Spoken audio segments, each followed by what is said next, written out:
Hello and welcome back to the American Experience.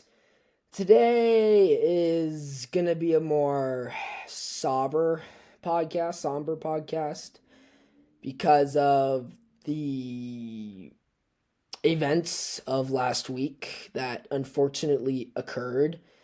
As you guys probably know, the title will say this, but everyone listening probably knows what this is about. It's about, of course, the one and only Charlie Kirk.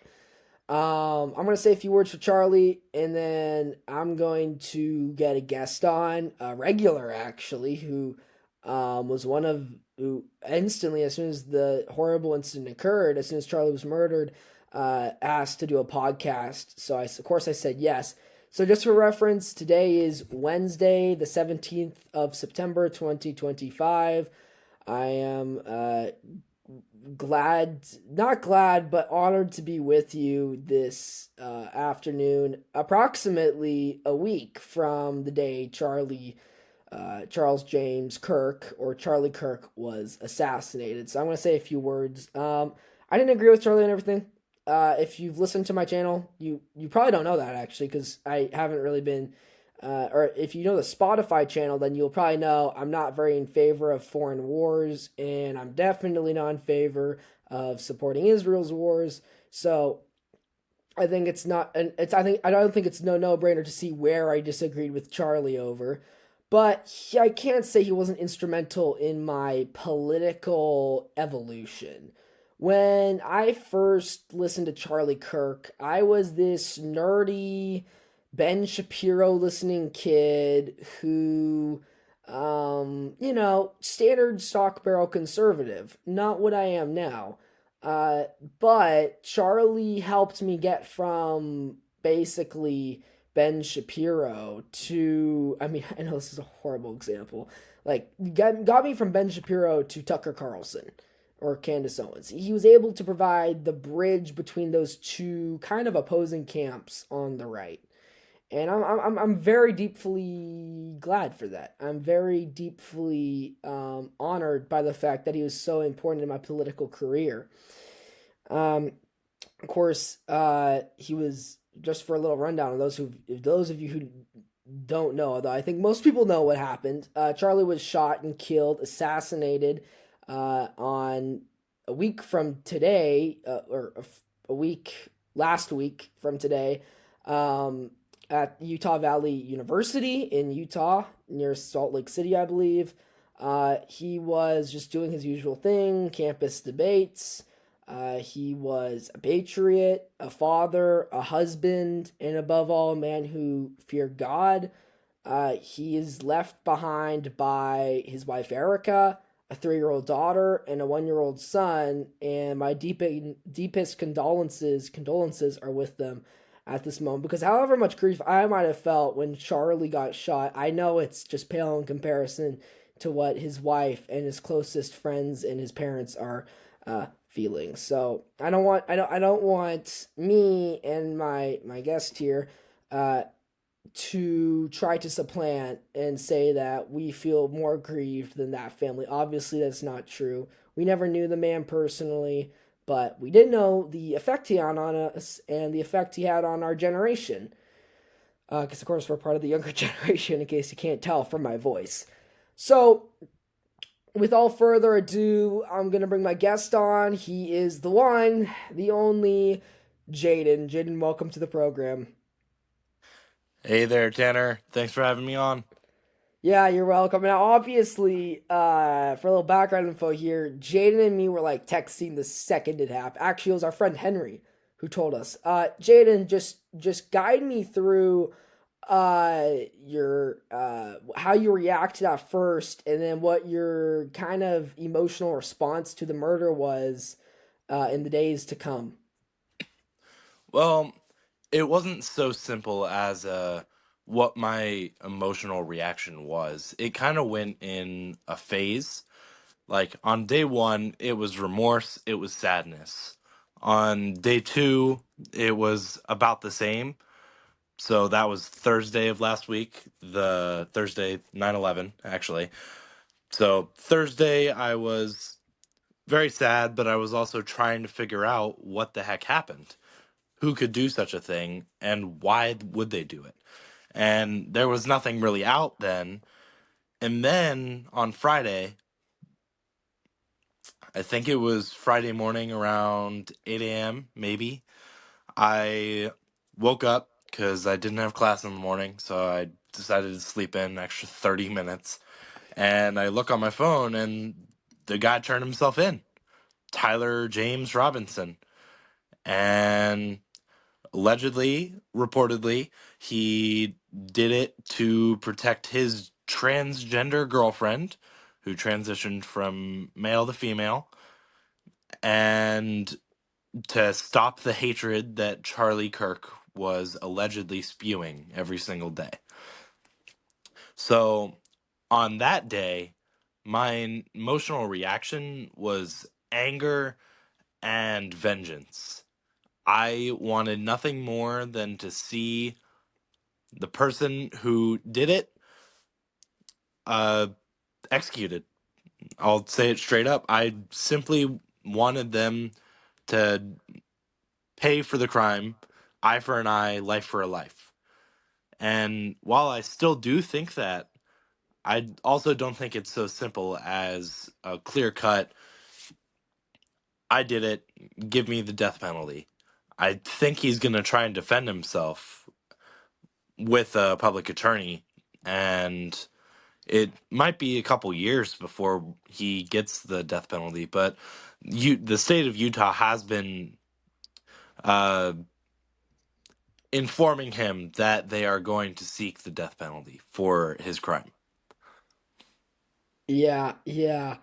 Just for reference, one of the big, well, allegedly, there's so many questions about this event, but the Oklahoma City bomber Timothy McVeigh, he bombed Oklahoma City, I believe it was 1993 or maybe 1997, and he didn't get, he wasn't killed, but like executed till 2001. So these things, vengeance will take a long time to occur. And I do want to say, when I first heard the news, it was our friend Henry who actually texted us, and I was just shocked. I mean, at least at first I thought he was joking with me because I've only known the guy for like 4 weeks, and I'm like, bro, are you kidding? Like, nah, this can't be true. But then I looked up on my phone Charlie Kirk, and yeah, it was unfortunately true. And I kind of went over. I was sad. I wasn't even really sad because his death didn't hit me till like 2 days later when I realized he's not going to give his opinion on this. Like, I was so used to being stuck in the internet that every single time a major event happens, everybody has their opinion on it. And it wasn't till like 2 days later that I was like, wow, he's really gone. Like, he's not here anymore. Like, he's not giving his reaction. And of course, like, his producers are taking over the show, and I was just like shocked the whole time. And then also hearing other people's opinions just made me realize, yeah, he's really gone. Um, Here's what I felt. Yeah, again, first it was shock. No, this couldn't have happened. Then it was shock, like, wow, this really did happen. Then it was me reading through Reddit posts and reading through articles on various little right wing organization news sites. And I kind of got angry, and then I got really sad, and then I got it, and it was just this teeter tottering emotional wheel of I'm sad, I'm mad, I'm sad, I'm mad, which I think everybody has probably experienced. And then it's by now it's kind of just the fire that was in my heart when it happened, and the fire that was in my heart when Saturday kind of went away. And I think the reason why is because I've just kind of realized he's dead. I gotta do stuff to honor his legacy. Um, me and you are forming a Turning Point USA chapter at our local educational facility. Sure Um, are. so I mean, like, it was shock, and now it's like it's just smoldering in my heart. But I don't want to just live on that. Jayden, what else would you say about the Charlie Kirk? Actually, let's talk about the assassin because no, let's not talk about the assassin. That'll come later. Let's talk about Charlie Kirk and how he was impactful to you. Well, similarly to you, actually extremely similarly. Ben Shapiro was really my introduction into the American right wing. And as you know, he is a Zionist. He is very pro Israel. So for the first few years of my political opinions forming, blooming, blossoming, whatever you want to call it, I was pro Israel. I was pro. I wouldn't say I was a Zionist because I'm not a practicing Jew, but I supported that ideal, and it's because I was only listening to Ben Shapiro. So fast forward a few years, and this Charlie Kirk guy shows up on my Instagram feed, and I like what he's here saying because A, he's a Christian, and B, he's smart, and C, he doesn't sound like he has a rag in his nose or something like that. I liked the way his voice sounded as opposed to Ben Shapiro's. Oh, really? I like Ben's. I like Ben. I don't know. I that's just my voice myself. I'm a very fast talking guy at times. But anyways, just continue on with your thing. Yeah, I get it. It's just Ben, I don't know. It I don't know. I just like Charlie's more. Anyways, so I start following him on my Instagram. I start tracking him, like I'm I like the guy. I like what he's saying. I excuse me. This is about the time this is about August 6th or October 6th, October 7th of 2023. So the war in Palestine and the genocide in Gaza has just started, and I thought nothing of it because Hamas struck first on that occurrence, and to me it looked like Israel was just fighting back. And then Charlie Kirk was saying the same things, like he was saying Israel should defend itself. It doesn't require peace when they're attacked by terrorists, stuff like that. And to an extent, I get it. But it was around then when I was seeing the news feed and all of this kind of stuff that's shifting my opinions towards anti-Israel and really anti-foreign wars for America. Because I saw how much money we were giving to Ukraine, and I saw how much money we were about to give to Israel, and it just I we could use that. We could have used that during the floods, during the LA fires, during the Hawaii fires, but that money was gone, very long gone, because we gave it to someone else to fight a war and to kill thousands upon thousands of people just because they happen to live in the same area as Israel. Regardless, I'm getting a little off topic here. Charlie Kirk was incredibly instrumental into my both my Christian faith and my political views. Without him, I would probably just be a lukewarm Christian, and without him, I would probably still be a pro-Israel Ben Shapiro listener, like you were saying. So yeah, that's kind of what Charlie Kirk did for me. Yeah, yeah, and in a way, it's interesting because he was never a pro. He was a very pro-Israel guy to some degree. To some degree, he had some disagreements, but it was really funny because he's a bridge between the Tucker and Ben Shapiro crowds. I think that's because he's friends with both, so he doesn't like to put down either of them. But I like Ben Shapiro puts down Tucker.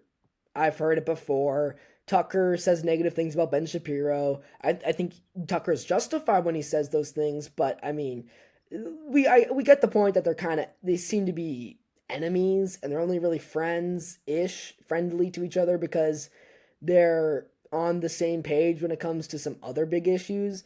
But in regards to Charlie Kirk, it was interesting because he was pro-Israel, but he just opened the door to listening to what Tucker or Candace Owens had to say, or even Alex Jones. I mean, same time I started listening to Charlie, I started listening to Alex Jones because Charlie would sometimes mention him, And so I'd listen to the guy. I'm like, oh yeah, he's making some good points. I mean, he says some stupid stuff sometimes, but he's making some good points. And I started listening to Alex. Alex is not very pro state of Israel, not anti-Semitic, but he's not very pro-Israeli government right now. So I mean, it was really Charlie was really part of my political evolution, as I've stated before. But let's talk about Charlie's assassin, because whether we like it or not, Charlie's assassin is stupid notification. Charlie's assassin is an integral part of the story. So, as we know, this assassin grew up in a conservative Mormon family, not a family you'd expect to have a left wing assassin come out, extremist to come out of. But I guess he was given a computer at a young age, got looped into gamer forums, which eventually propelled his political radicalization into the political left. And as you said before, he had a trans furry boyfriend. I don't know. It's such a yeah, it's crazy. But yeah, obviously his assassin. That is what we're being told on the assassin. If you believe that's who the assassin was, it's just a crazy story. So I want to hear your perspective on that, Jayden, because to me it's just like this kid seems to have just gone off the rails somehow. Yeah, I'd agree with you there for sure. Uh, like you said, typical Mormon Utah family. You know, Utah, it's like their holy land is. So there's a lot of them there. The family, very conservative. Uh, I've been seeing some things from various family members that said, oh, we are all conservative except Tyler Robinson. And Tyler Robinson was the exception because obviously you don't go and kill a right wing commentator, Yeah, yeah. politician, but not whatever I'm saying. You don't go out of your way, drive 3.5 hours from your home to shoot a guy if you're not against his ideals. And his ideals, which are pretty moderate conservative ideals, like excuse me, sorry about that. His ideals, which are moderate and conservative, they are like one held by everybody on most everybody on the right wing. So if they're going to kill Charlie Kirk, imagine what they would do to you. Imagine what this psycho, this Tyler Robinson would do to you. But at the same time, imagine like I don't know what I'm saying. I apologize. I'm just going to move on to my next point.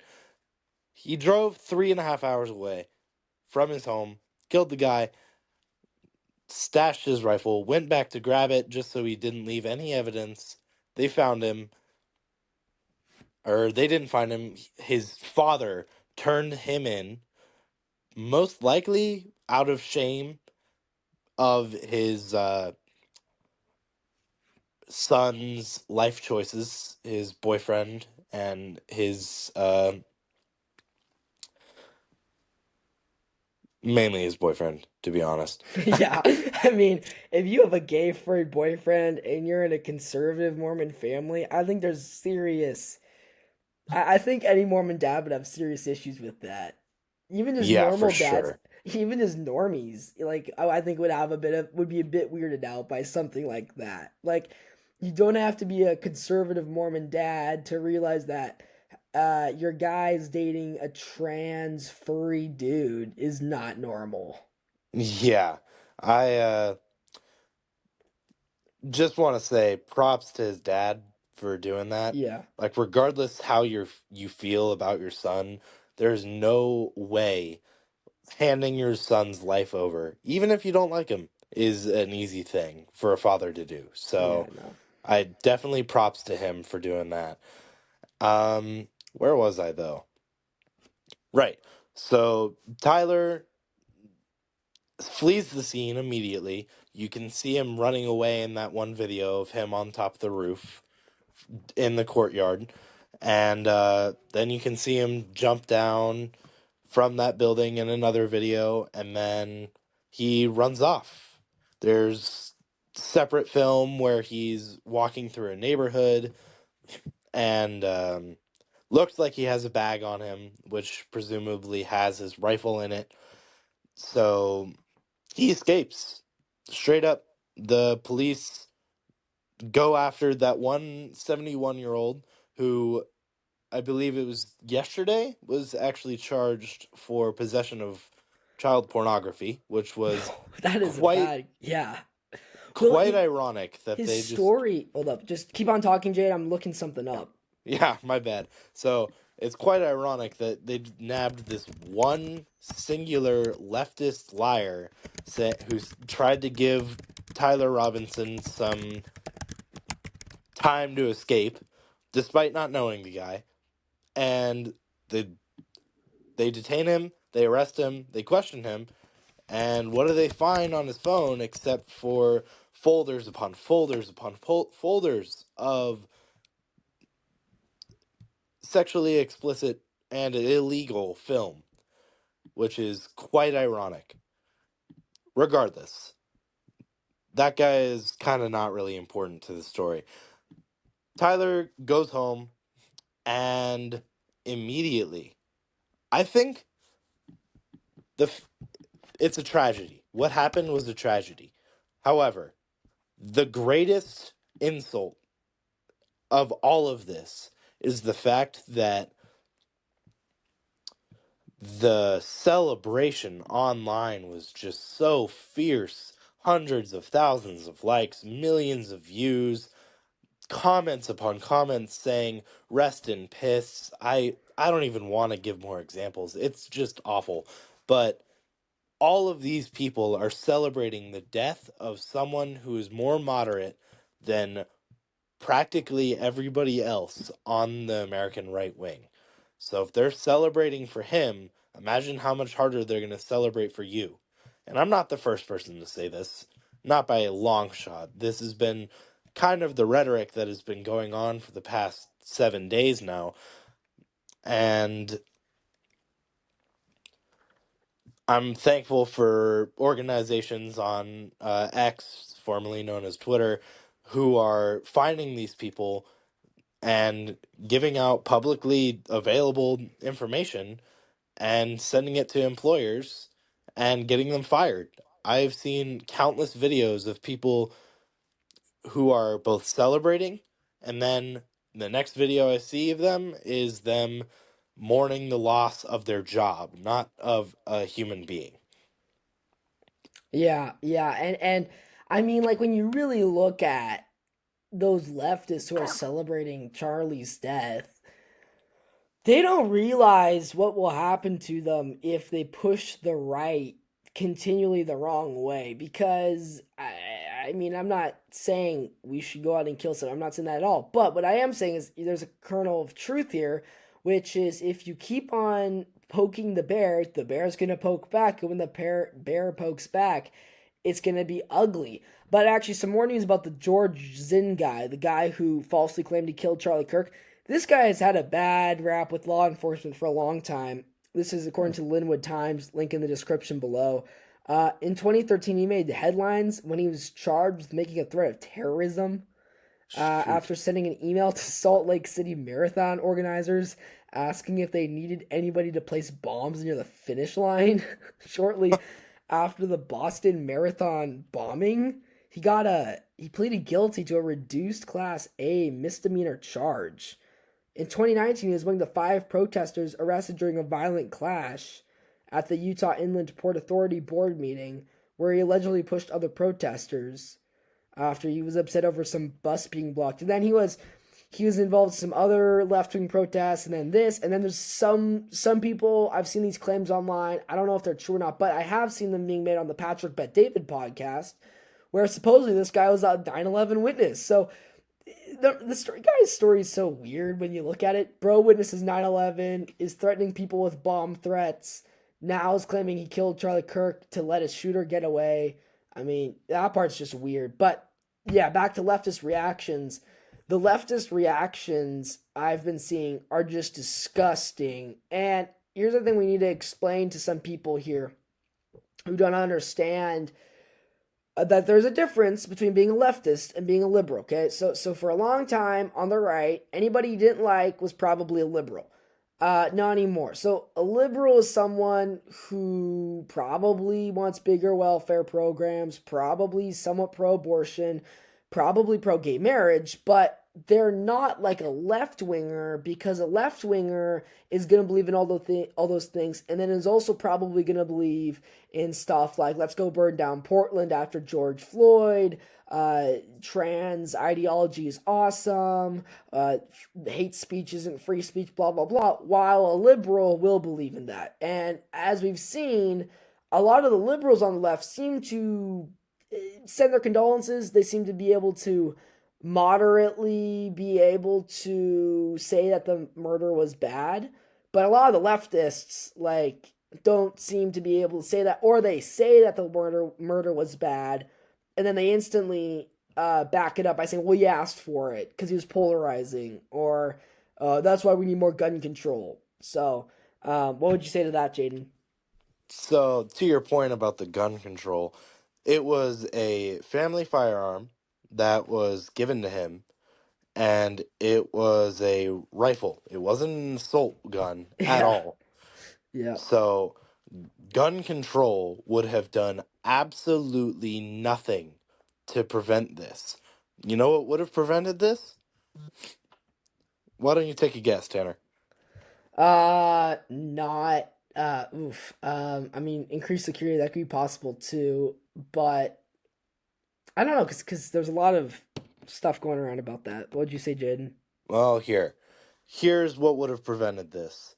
If the left, Oh yeah, regardless, leftists or liberals, whatever your definition, I think both of these people or both of these parties have been saying the same rhetoric for the last yeah, 4 years, even in 2016 when Donald Trump was elected.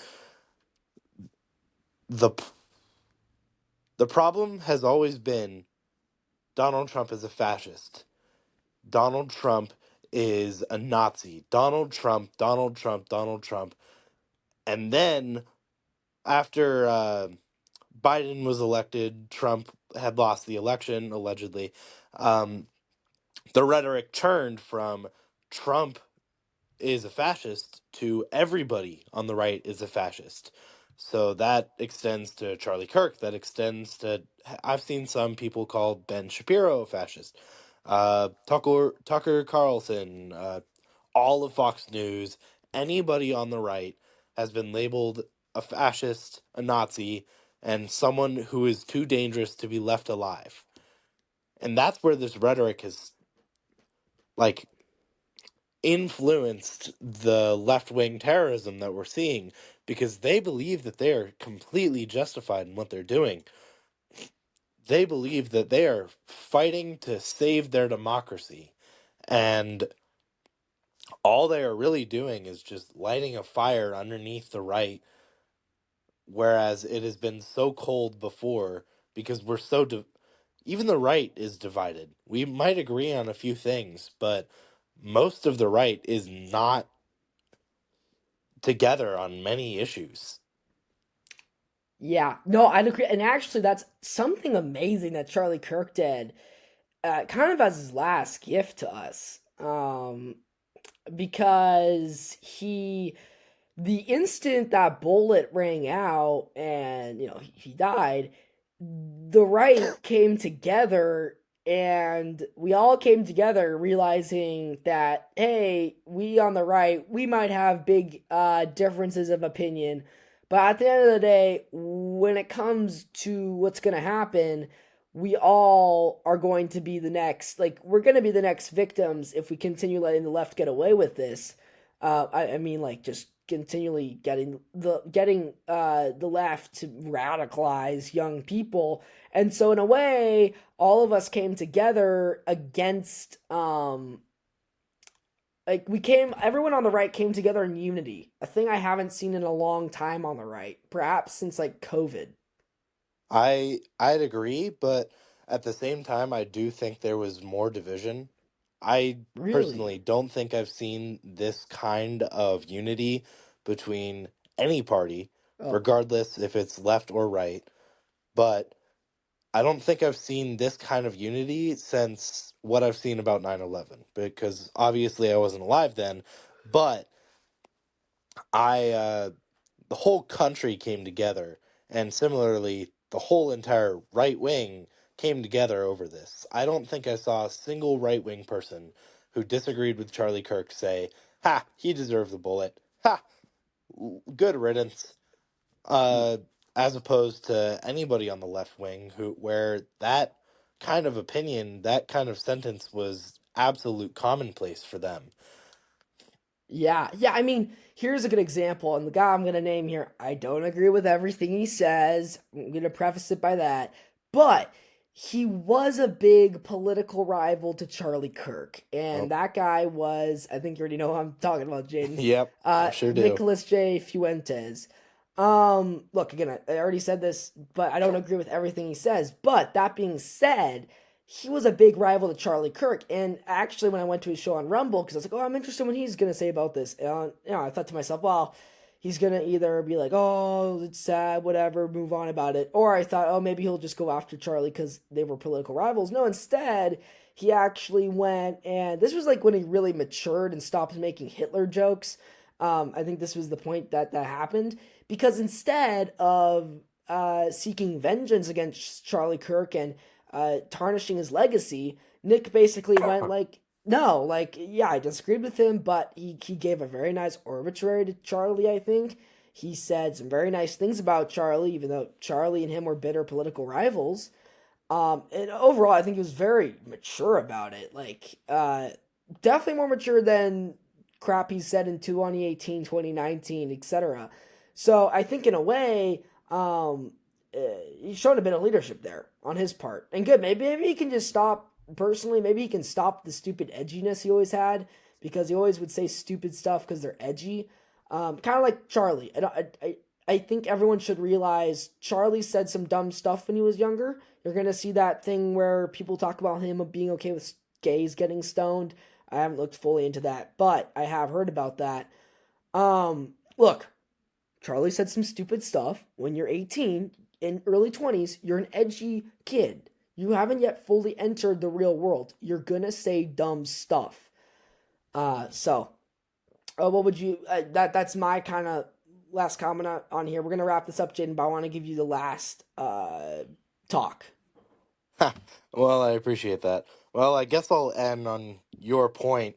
Um, I, whether you like it or not, I personally like the guy. I don't agree with him on everything, but what I do like about Nick Fuentes, well, two things. One, he's a Christian, and two, he is a very good speaker. When he talks, similarly to Charlie, you can hear the passion in his words. He cares about his movement. America first is inevitable, as he says. So, while I do agree that his edginess is a little off-putting, I he is the leader of the right wing now. Right There wing is a youth. I'd say right wing right youth. wing. That's what I meant. I Yeah, apologize. because yeah, I would Yeah, call maybe Matt Walsh more leading and Jim Ben Shapiro leading the 40-year-old Gen Xers, right. but The yeah. I would agree. I think 30, 35, maybe 40 and up are definitely Ben Shapiro and Matt Walsh. But the right wing youth, the torch has been passed. Nick Fuentes is that guy. Regardless if you agree with him, he has always targeted the youth because the youth is what matters. I was listening to his show from a few days ago, and obviously, because he's a person of controversy, his most recurring subject is Israel. And he was saying something along the lines of the Israel is losing the youth right now, and the youth is instrumental to Israel's existence. Because if in 40 or 50 years, the United States grows up and has new politicians, some who were not on Epstein's Island, who they haven't blackmailed yet, who are in positions of power here and have no ties to Israel, then there's nothing they can do except for holding them hostage. And at that point, nothing is going to change perception of Israel. Yeah, yeah, I'd agree with that. And with that, we're gonna end the show. Uh, I thought someone knocked on the door. Yeah, Oh, so with that, we're gonna. No, it's fine, it's fine. I thought so, I think that was just me banging my foot on something. Anyways, we're gonna end the show with that. Please make sure you click the like and subscribe to the channel or to the podcast. It's not really a channel, but yeah, to the channel, whatever. Yeah, I hope all of you guys have a good day. Again, this is the American Experience broadcasting out of the greatest country on God's green earth. Till next time, stay safe, stay free. Have a good one, folks. And remember Charlie Kirk.